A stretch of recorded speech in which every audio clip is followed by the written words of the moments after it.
चलिए तो स्टार्ट करते हैं अपने आज के इस प्यारे से लेक्चर को और आपका टीएससीजेई नीट के इस प्यारे से प्लेटफॉर्म में स्वागत। तो ये हमारा होने वाला है फिजिक्स के वर्क पावर एनर्जी का लास्ट लेक्चर, लेक्चर नंबर 6। तो अभी तक हमने वर्क पावर एनर्जी में काफ़ी बातें करी, उन बातों को आगे बढ़ाते हैं और स्टार्ट करते हैं अपने लेक्चर।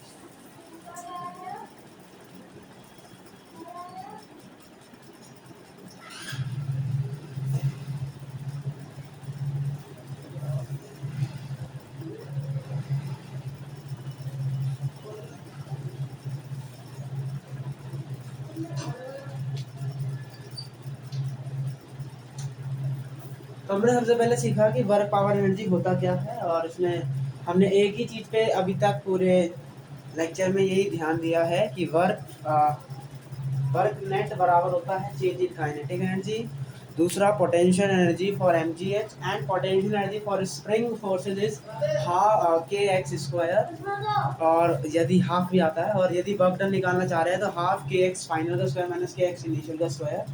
ठीक है, ये सारी कहानी हमने देखी थी। और जो तीसरी चीज़ थी वो मैकेनिकल एनर्जी कंजर्वेशन था, कंजर्वेटिव फोर्सेस था, नॉन कंजर्वेटिव फोर्सेस था, और इन सब चीज़ों के बारे में हम जनरली अपना डिस्कशन कर चुके हैं। तो आगे बढ़ाते हैं अपने आज के डिस्कशन को। और सबसे पहले हमने शायद कुछ होमवर्क क्वेश्चन दिया था, तो एक बार उसका यहाँ पे डिस्कशन करते हैं। देखिए हमारा पास ये क्वेश्चन है एक,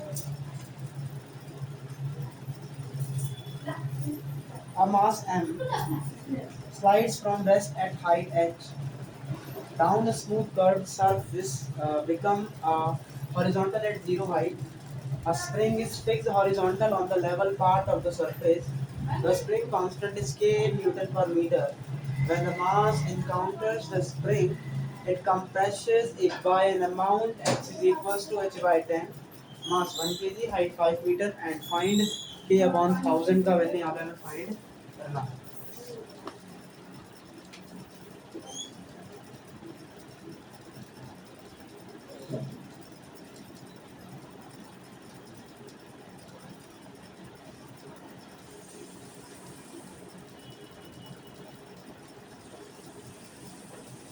ये हमारा एक एमास का ब्लॉक है जिसको हमने वहाँ पे रखा हुआ है, और जैसा ही यहाँ पर आता है तो स्प्रिंग को कंप्रेस कर देता है, और फिर ये वापस यहाँ चला जाएगा।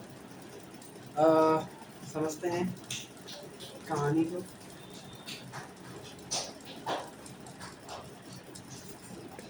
जैसे ही हम ऊपर से इसको छोड़ेंगे तो ये नीचे आ जाएगा, और स्प्रिंग जो पहले नेचुरल नेट पे थी, अब वो पहले यहाँ थी मान लिया,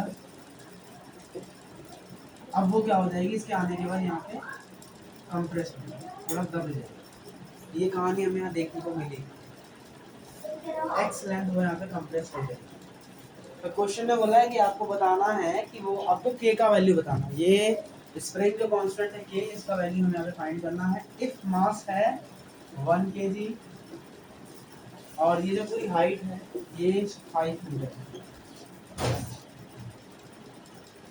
हाइट है 5 मीटर,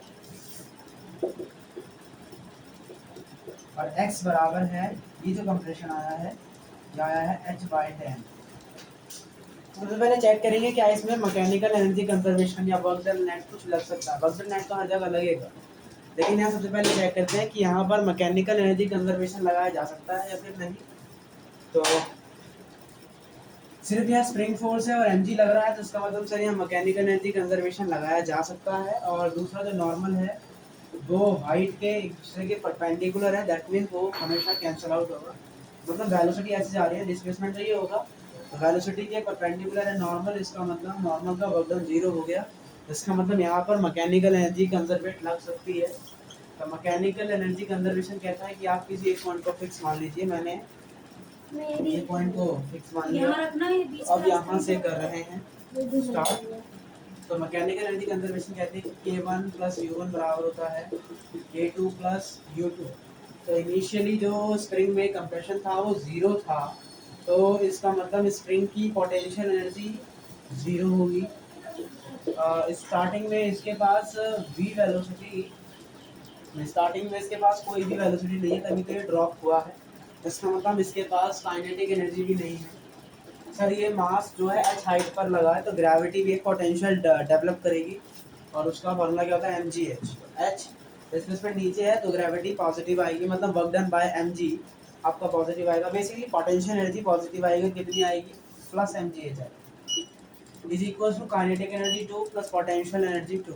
सो ये नीचे मूव करेगा तो नीचे जाने के बाद ये यहाँ पर पहुँचेगा और यहाँ पर हमने बताया था जो मैक्सिमम होता है वो नेचुरल लेंथ पर होता है, लेकिन अब वो स्प्रिंग से सटा हुआ है पूरे यहाँ से लगा है तो यहाँ पे ब्लॉक आपका रुक जाएगा तो इसका मतलब ब्लॉक की यहाँ वेलोसिटी जीरो हो जाएगी।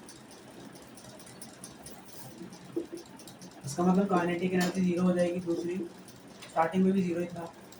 और अब ये स्प्रिंग कंप्रेस हो गई है एक्स लेंथ, तो इसका मतलब यहाँ पर हमें इसको यहाँ पर इसका पोटेंशियल एनर्जी डेवलप हो जाएगा। तो आइडियल स्प्रिंग के लिए पोटेंशियल का फॉर्मूला होता है हाफ के एक्स स्क्वायर और एक्स लेंथ का ही यहाँ पे एलोकेशन आ रहा है, स्टार्टिंग में जीरो था तो यहाँ पे हाफ के एक्स स्क्वायर हो जाएगा। तो आप ये सब आपस में बराबर कर देंगे। x का वैल्यू दिया है h/10, मतलब हो जाएगा ये h स्क्वायर बाय 100,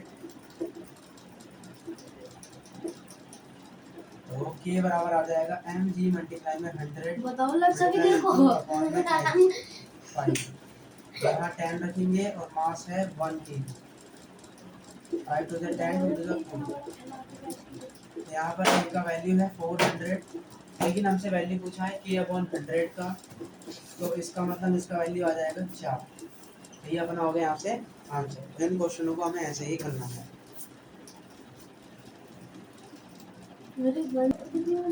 तो अब हम अपना एक और क्वेश्चन करते हैं और वो क्वेश्चन क्या कह रहा है एक बार देखते हैं।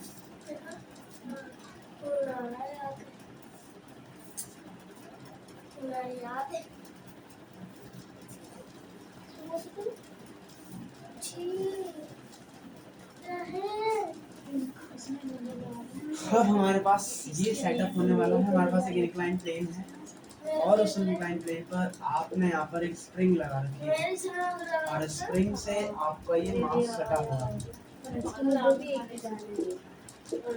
अब होगा क्या, अब ये जो स्प्रिंग है ये जो मास है इस पे mg लगेगा जिसके कारण ये नीचे की तरफ खिसकेगा और ये यहीं कहीं आ जाएगा, मतलब ये इक्विलिब्रियम पोजीशन पर आ जाएगा, कल सिखाया था। तो उसके बाद ये और आगे बढ़ेगा और एक्सट्रीमा पोजीशन पर आ जाएगा। अब आपका मास यहाँ आ जाएगा तो होगा क्या, यहाँ पर वेलोसिटी जीरो होगा, यहाँ वेलोसिटी जीरो होगा और ये जो नेचुरल लेंथ है और ये जो इक्विलिब्रियम वाला पॉइंट है यहाँ पर अपना जो वेलोसिटी होगा वो मैक्सिमम होगा।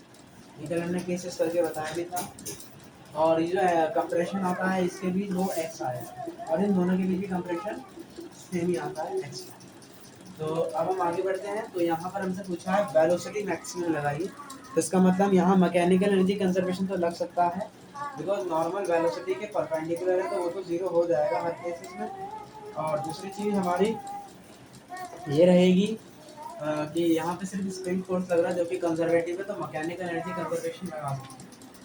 अब हम इस पॉइंट को ए बोल देते हैं, इसको बी बोल देते हैं, इसको सी बोल देते हैं। अब हमें चेक करना पड़ेगा हमें कौन से पॉइंट से कहाँ तक लगाना है। तो सबसे पहले मैंने क्या करा, ए से सी तक लगा दिया बिकॉज वेलोसिटी जीरो है, तो यहाँ पर एक्स में रिलेशन इजीली आ सकता है। तो इसका मतलब ए से सी में मैकेनिकल एनर्जी कंजर्वेशन लगा दिया। तो मैकेनिकल एनर्जी कंजर्वेशन अगर मैंने लगा दिया तो यहाँ पर सबसे पहले देखेंगे इसका वेलोसिटी जीरो है, दैट मीन्स कि यहाँ पर कोई भी यहाँ पर कोई भी काइनेटिक एनर्जी नहीं आई। दूसरा, क्या ये किसी हाइट पर है, बिल्कुल सही है किसी हाइट पर है। अगर मैं इसको ऐसे बना दूँ तो ये यहाँ पर है, टोटल अगर कैपिटल एच है तो इसको मैंने एच बोल दिया, तो ये एच हाइट ऊपर फटा हुआ है तो इसका मतलब ये आ जाएगा आपका एच एम जी एच। और यहाँ पर और यहाँ कंप्रेशन भी है स्प्रिंग में, तो चूंकि यहाँ स्प्रिंग में कंप्रेशन भी है। और एक सेकेंड, यहाँ पे ये वाला फोर्स लेंगे तो एम जी साइन थीटा आएगा, ये साइन थीटा इनटू एच। और डिस्प्लेसमेंट होगा ये वाला, और तो डिस्प्लेसमेंट होगा अपना ये वाला। तो ये डिस्प्लेसमेंट का वैल्यू कितना आता था एच अपॉन साइन थीटा, इसका मतलब आएगा कि टोटली एम जी एच। अब क्या कोई जो स्प्रिंग है, जो हम स्प्रिंग ले रहे हैं वो इनिशियली अपनी नेचुरल लेंथ पर था, तो कोई कंप्रेशन नहीं आया, तो यहाँ पे स्प्रिंग का कोई भी पोटेंशियल एनर्जी नहीं आया। अब हम आगे बढ़ते हैं और यहाँ पर चेक करते हैं। फिर ये यहाँ पहुँच गया, तो यहाँ भी कोई एलोगेशन नहीं है, वेलोसिटी जीरो, ही एक्सट्रीमा पॉइंट है, वेलोसिटी जीरो हो जाएगा। और ए से सी के केस में हम ये चूंकि लगा रहे हैं, तो और ये इक्विलिब्रियम से एक्स लेंथ आगे है, तो इसका मतलब इसमें एक्स लेंथ का एलोकेशन आया है, तो यहाँ पे जो स्प्रिंग फोर्स है वो हो जाएगा हाफ के एक्स स्क्वायर। सर अब यहाँ से 2mgh अपॉन के बराबर एक्स और ये अंडर रूट, तो इस तरीके से ये एक्स और के में हमारा रिलेशन आ गया, तो इस तरीके से हमने ये यहाँ पे एक्स जो है निकाल लिया है। तो यहाँ पे एक्स स्क्वायर का वैल्यू मतलब एक्स बराबर आ गया अंडर रूट 2mgh अपॉन में के। अब ये वाली हाइट कैसे निकालेंगे, तो उसको थोड़ा समझने का ट्राई करते हैं। ये वाली हाइट हम कैसे निकालेंगे, ये टोटल लेंथ 2x नॉट है, ये x नॉट, ये x नॉट, ये 2x नॉट हो गया। अगर ये थीटा है तो हमारा ये भी थीटा ही होगा। इसको ट्रायंगल बनाते हैं, तो हमारा साइन थीटा बराबर होता है लंब बटे कर्ण। इसका मतलब लंब का वैल्यू आ गया 2x नॉट साइन थीटा। इसका मतलब यहाँ से जो हाइट आई है उसकी जगह हम लिख सकते हैं, ये वाला हाइट ही तो लिखा है, मतलब 2x नॉट साइन थीटा लिख सकते हैं हम उसकी जगह। तो यहाँ आ जाएगा 2x not sine theta multiply mg multiply 2 upon के, और यहाँ अंडर रूट बराबर है x। तो यहाँ से दो दो बाहर आ जाएगा, तो यहाँ अपना बचेगा mg x not sine theta upon के, क्योंकि यहाँ भी x नॉट है और यहाँ भी x नॉट है, तो एक बार हमें पूरा खोलना पड़ेगा एक बार इसको।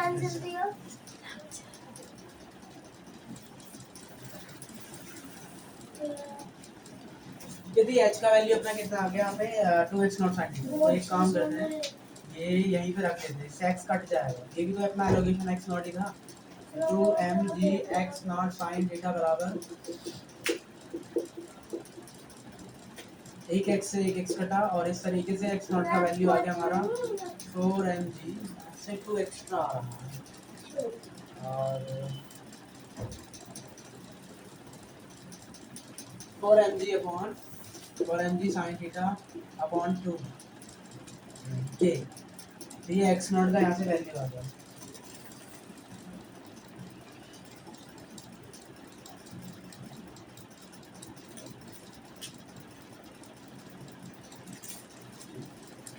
अब हम लगाते हैं, हमें चूंकि वेलोसिटी चाहिए ये वाली v मैक्सिमम चाहिए, तो v मैक्सिमम के लिए हमें एनर्जी कंजर्वेशन लगाना पड़ेगा यहाँ से यहाँ। तो अब मैं एनर्जी कंजर्वेशन लगाऊंगा a से b की तरफ, तो ये अपना अब इनिशियल पॉइंट हो जाएगा। इसका मतलब मुझे ये वाली हाइट निकालनी पड़ेगी, ये लेंथ x नॉट है, तो ये लेंथ बन जाएगी x नॉट साइन थीटा। तो इनिशियली तो इसका वेलोसिटी जीरो है, बट पोटेंशियल एनर्जी कितना आ जाएगा इसका mg x not sine theta, जैसे ऊपर आया।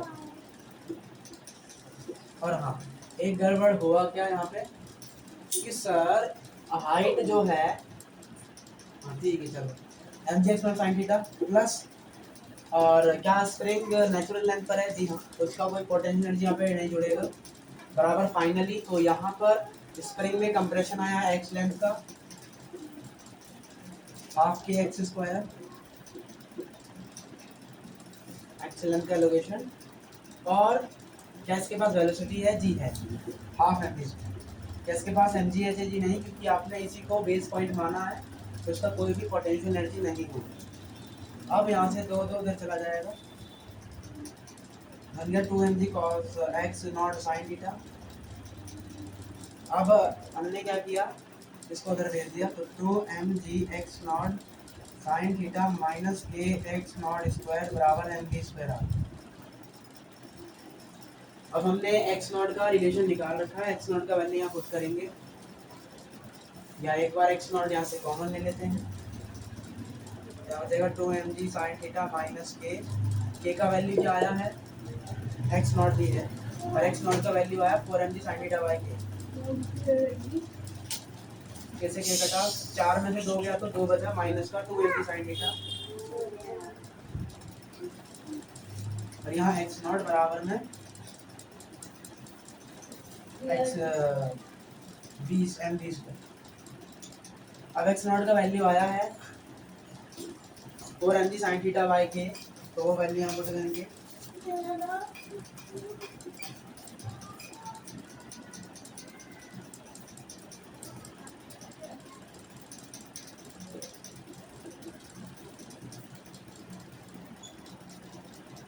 और यहाँ मास से भाग होगा और डिवाइड, और यहाँ पे अंडर रूट आ जाएगा। ये फाइनली अपनी मैक्सिमम वेलोसिटी इस तरीके से आ जाएगी।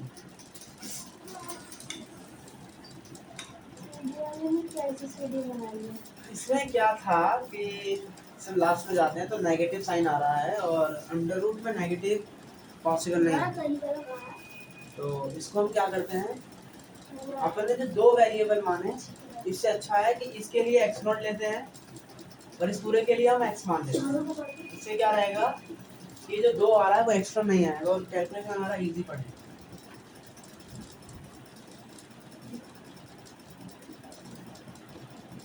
लेकिन तो बिल्कुल सेम कहानी है, एलोगेशन पूरा x है, तो इस पूरे डायग्राम को यहाँ बना, यहाँ पर है एक m मास और एक m मास यहाँ, दोनों का ही वेलोसिटी 0। यहाँ पे एलोगेशन 0 है, यहाँ एलोगेशन x का लगा लेते, काम कर लेते, तो केवल तो 0 आ जाएगा। u1 पोटेंशियल एनर्जी यहाँ पर mgh होगी, जो कि mgh sin थीटा हो जाएगी। ये क्या आएगी, x sin थीटा आएगी, क्योंकि पूरा लेंथ x है, टोटल लेंथ माना मैंने पूरा x, इसका मतलब यहाँ आ जाएगा mgh sin थीटा बराबर हो जाएगा 0, पोटेंशियल 0 और b भी 0, बट स्प्रिंग का पोटेंशियल आएगा और स्प्रिंग का पोटेंशियल हाफ के x, क्योंकि एलोगेशन x होगा। अब 0 0 और 2 यहाँ पर आ जाएगा, x x घटा, तो इस तरीके से यहाँ आ गया 2 mg sin थीटा बाई के, तो ये आ गया आपका x का वैल्यू। और ये x का वैल्यू टोटल आया है।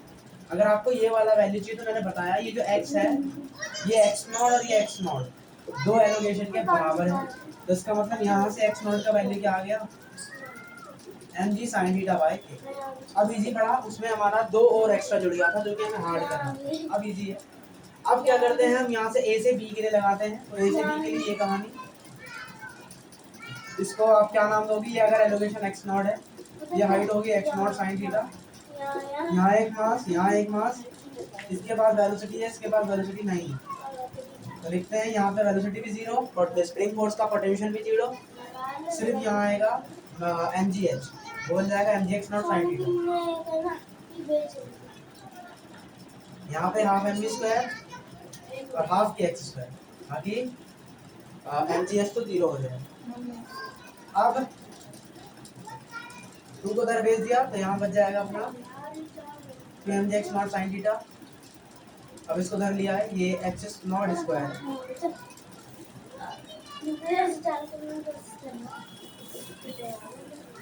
x नॉट दोनों में से कॉमन लिया,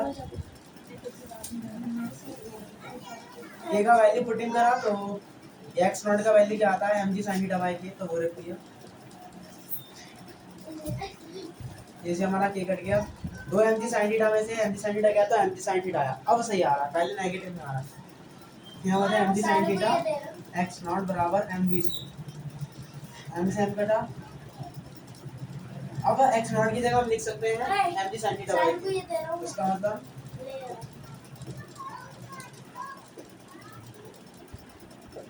v है उसका अंडर रूट आ जाएगा, ये दोनों हैं तो ये बाहर आ जाएंगे, यहाँ बन जाएगा g sin थीटा और अंडर रूट में m बाई, तो आपका मैक्सिमम वेलोसिटी कितना आ जाएगा, g sin theta under root m by के, और एलोकेशन कितना आ जाएगा x naught mg sin theta by के, और ये टोटल एलोकेशन कितना आ जाएगा 2 mg sin theta by.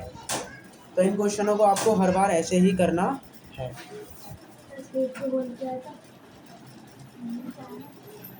I hope ये क्वेश्चन यहाँ पे समझ लिया होगा, और ये थोड़ा सा टफ कहेंगे, लेकिन अगर आपने ज़ैड को झेल लिया तो दैट इज इजी।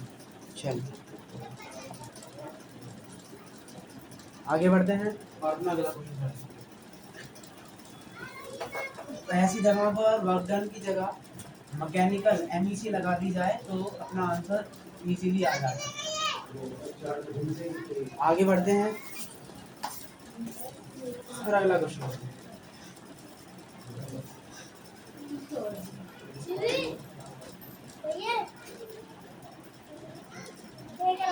देखिए इन क्वेश्चनों को इजीली करने का एक जुगाड़ है, और वो जुगाड़ क्या है जो कि हम एसएचएम में सीखेंगे। उससे पहले यहाँ पे हमें जरूरत पड़ेगा, तो हम उस जुगाड़ को एक बार यहाँ पे सीख लेते हैं इजी। देख, ये आपका एक स्ट्रिंग है, इसका मास टंगा हुआ है। तो कल भी पढ़ाया था, सबसे पहले नेचुरल लेंथ पे रहता है, फिर इक्विलिब्रियम पोजीशन पर आता है, और फिर ये एक्सट्रीमा पर जाता है। एक्सट्रीमा पर भी वेलोसिटी जीरो, नेचुरल पॉइंट पर भी जीरो, और यहाँ पर इक्विलिब्रियम पर वेलोसिटी होती है मैक्सिमम। ये भी एक्स नॉट होता है और ये भी एक्स नॉट ही होता है। इन दोनों का जो सम होता है उसको ए बोला जाता है, एम्पलीट्यूड। और यहाँ से मैक्सिमम वेलोसिटी का फॉर्मूला आता है ए अंडर रूट में के बाय एम। आप इसको जो है यहाँ पे याद रखें, मैक्सिमम वेलोसिटी का फॉर्मूला होता है ए रूट में के बाय एम।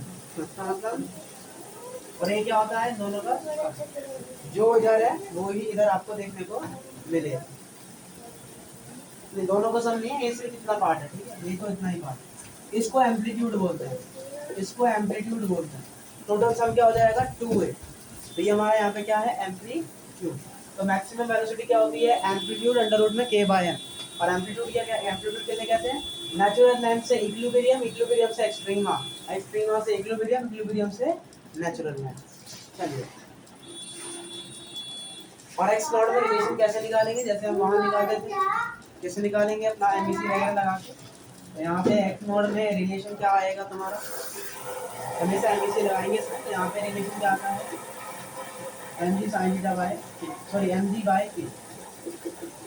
तो आपको सिर्फ याद रखना है कि मैक्सिमम वेलोसिटी होती है a root k by m, और a क्या है, एम्पलीट्यूड, एक्स नॉट। एलोगेशन तो निकालना आपको सिखाई दिया। तो हम जो दूसरी बार लगा रहे थे मैकेनिकल एनर्जी कंजर्वेशन, उससे छुटकारा मिल जाएगा। चलिए करते हैं। मान लीजिए अगर हमारे पास इंक्लाइन प्लेन है,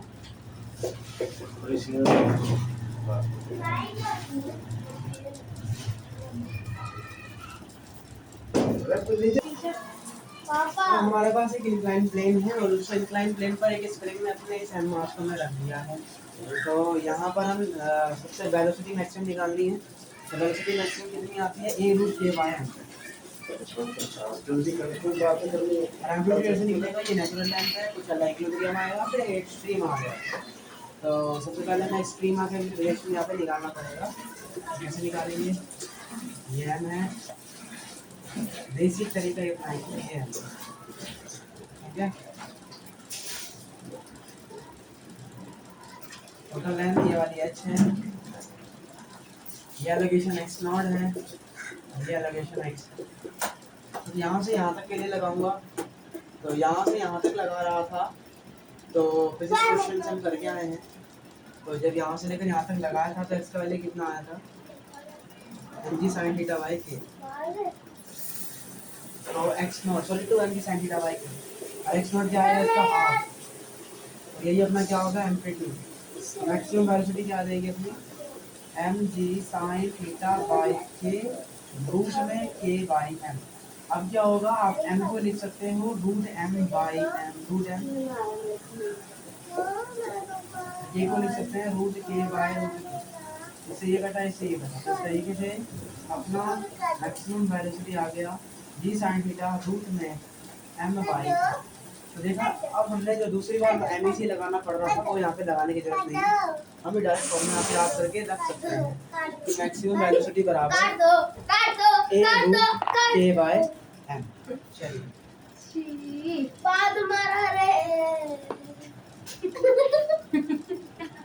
एक और क्वेश्चन करते हैं इस पे रिलेट करता हुआ। ब्लॉक इज रिलीज, ब्लॉक को हमने रिलीज किया है रेस्ट से, और उसमें एलोकेशन आया है स्प्रिंग में, x का वैल्यू दिया है उन्होंने। Allocation spring is mg by 3k। Find maximum allocation and maximum speed. Maximum allocation मतलब वो अपना x नॉट हो गया, टोटल मानेंगे तो 2x नॉट सर बंद कीजिए, स्पीड हो जाएगा। चलिए तो करते हैं क्वेश्चनों को दोबारा से। अब एक और क्वेश्चन है हमारे पास जो कि एक स्प्रिंग है, सीधा लटका रखा है लाइक ऐसे से। यहाँ पर एक मास एम है और जो एलिगेशन आता है स्प्रिंग में वो एलोकेशन दिया है कंप्रेशन। कंप्रेशन है कि एलोकेशन? एलोकेशन स्प्रिंग है 20/3 मतलब x का वैल्यू दिया है, ठीक है, mg/3 के maximum allocation and maximum speed. उसमें कुछ करना ही क्या है, जब आपने x का वैल्यू दे दिया, x नॉट का वैल्यू, तो मैक्सिमम वेलोसिटी का फॉर्मूला क्या था, a√k/m। ए का वैल्यू ये आ गया। आप जब भाग करोगे तो यहाँ से आंसर आ जाएगा 3/3 रूट में m/3। ये अपना आ गया आंसर मैक्सिमम वैल्यू से, सिंपल, कुछ करना भी नहीं पड़ा इसमें। ये हमारा जुगाड़ है, इसको याद रख के चलना है। और अगर मैक्सिमम एम्पलीट्यूड बोलते हैं तो क्या करते हैं, 2 से मल्टीप्लाई कर देते हैं। मैक्सिमम एम्पलीट्यूड मतलब नेचुरल लेंथ से एक्सट्रीमा तक की दूरी। चलिए एक और क्वेश्चन करते हैं इसी कंसेप्ट पर। Block is release from rest. Rest से आपने ब्लॉक को रिलीज किया है।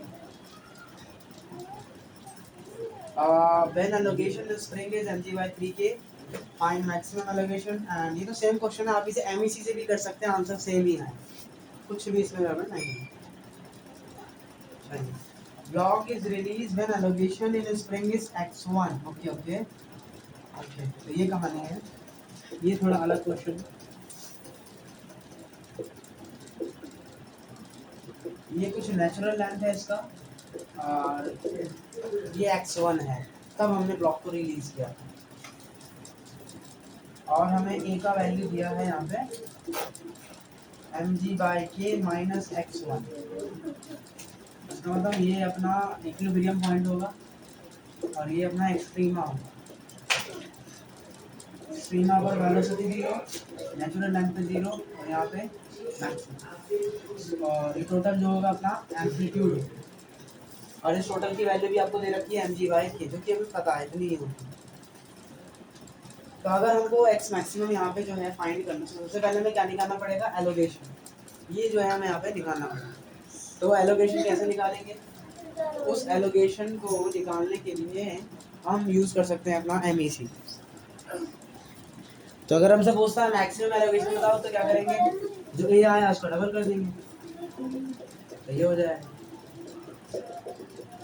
और अगर बी मैक्सिमम पूछता तो हम क्या करते हैं, यही वाला एम्पलीट्यूड लिख देते हैं। एम्पलीट्यूड क्या है इसके केस में आपका, देखिए टोटल लेंथ कितनी होगी mg/k और ये लेंथ x1। एम्पलीट्यूड क्या होता है, ये होता है, तो ये वैल्यू निकालनी पड़ेगी। तो ये वैल्यू यहाँ से निकलेगी ऐसे करके। अब आप बी मैक्सिमम में ये वाली वैल्यू पुट कर देना, तो इस तरीके से आपका ये जो आंसर आ जाए। तो आपको ऐसे करना है। इसी से रिलेटेड करते हुए हमने एक क्वेश्चन आपको होमवर्क दिया, वो कर सकते हैं। चलिए एक क्वेश्चन और करते हैं जो कि हमें यहाँ पे करना है। चलिए क्वेश्चन कह रहा है कि वन एंड ऑफ स्प्रिंग है natural length h। Natural length पे स्प्रिंग है जिसका नेचुरल लेंथ है h and spring constant k is fixed at the ground and the other is fitted with a smooth ring of mass m, which is allowed to side on horizontal rod fixed at a height h. Initially the makes an angles of 37 degree with the vertical. When the system is released from the rest, find the speed of the ring when the spring become vertical.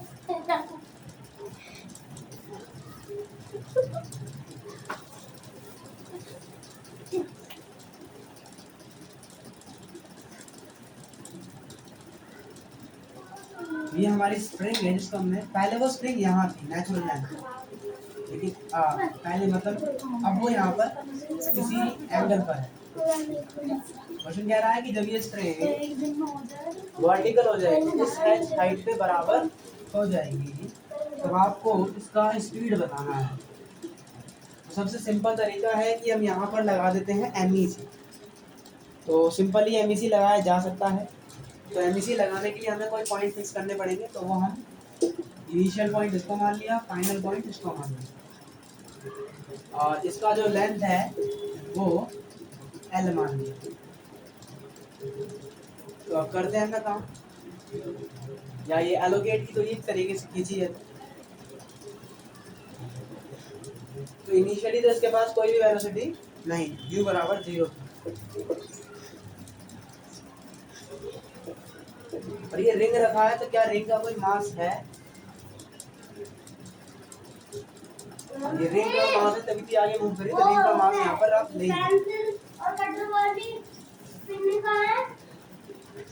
Initially तो 0 है तो kinetic energy 0 हो जाएगा, और आपने initial point इसको माना है तो इसका आई भी 0 होगा, तो इसका मतलब यहाँ पर भी पोटेंशियल 0। अब यहाँ पर स्प्रिंग एलोगेट है, ये तो नेचुरल लेंथ है लेकिन ये ऐसे खींची हुई है, इसका मतलब स्प्रिंग में कंप्रेशन है। तो स्प्रिंग में कितना कंप्रेशन है जी? इतना है कंप्रेशन। ये वैल्यू कैसे निकाली जाएगी सर? आप ये ट्रायंगल देख लीजिए, ये एलोगेशन है पूरे स्प्रिंग में, ये नेचुरल लेंथ है और ये एलोगेशन है। ये कैसे निकालेंगे एलोगेशन? ये एच है, ये एल है, ऐसे बना, तो ये एंगल दिया है 37 डिग्री। हमें किसका वैल्यू चाहिए? इसका। तो क्या लगाएंगे? cos 37, cos बराबर आधार बटे कर्ण, cos 37 का वैल्यू कितना होता है? 4/5। इस तरीके से L का वैल्यू आ जाएगा 5h/4, ये टोटल लेंथ हो गया। हमें तो कंप्रेशन चाहिए, तो इसका मतलब मान लीजिए पहले अगर हाइट h थी तो एलोगेशन आ गया तो मतलब वो खिंच गई है, इसका मतलब ये हाइट थोड़ी सी बढ़ गई, तो कंप्रेशन कितने का है वो कैसे निकालेंगे? टोटल में से ये वाला माइनस, मतलब 5h/4 माइनस h, यहाँ से आ जाएगा h/4, मतलब सर एलोगेशन आया है h/4।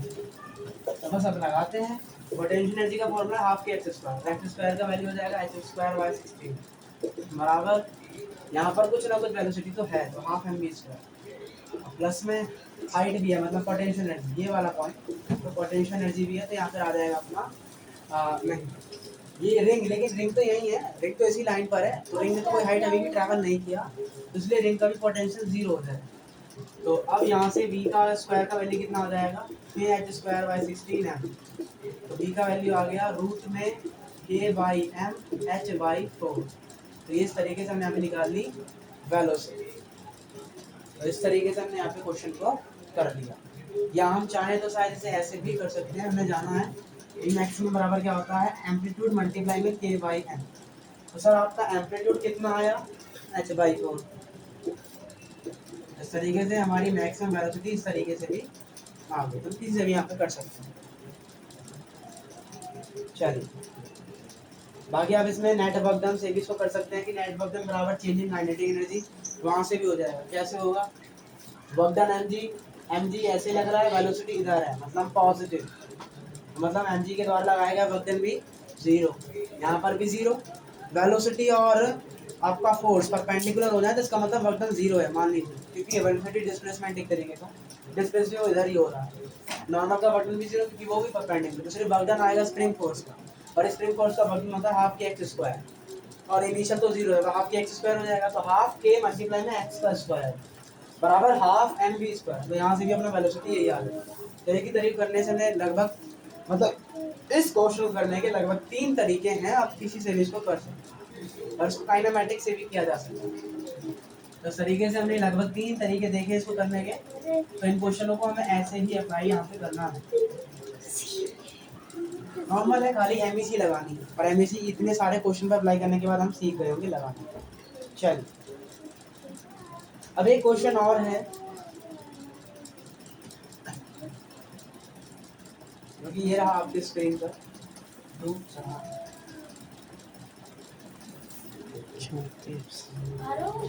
देखिए ये क्वेश्चन है 40% part of a chain of mass m and length l is hanging in air and remaining in portion is on smooth level। 40% जो चेन है, 40% चेन मतलब चेन अगर 100% है तो 40% चेन जो है टेबल से लटकी हुई है और 60% चेन टेबल पर लगी हुई है, बैठी हुई है, और टोटल लेंथ है उसका एल, हैंगिंग इन एयर, बाकी जो है हवा में लटकी हुई है 40%, इज ऑन स्मूथ टेबल मतलब वहाँ पे कोई भी फ्रिक्शन नहीं है।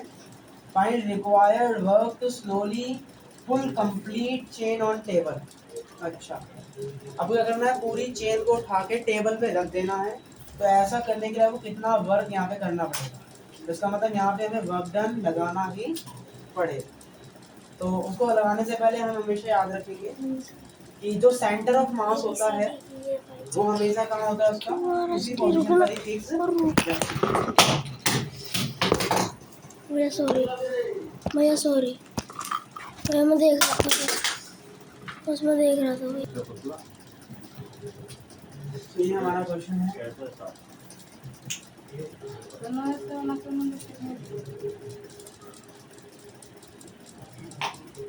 फिर से 20 साल चलेगा, 20-25-30 साल वो टूटेगा ही नहीं।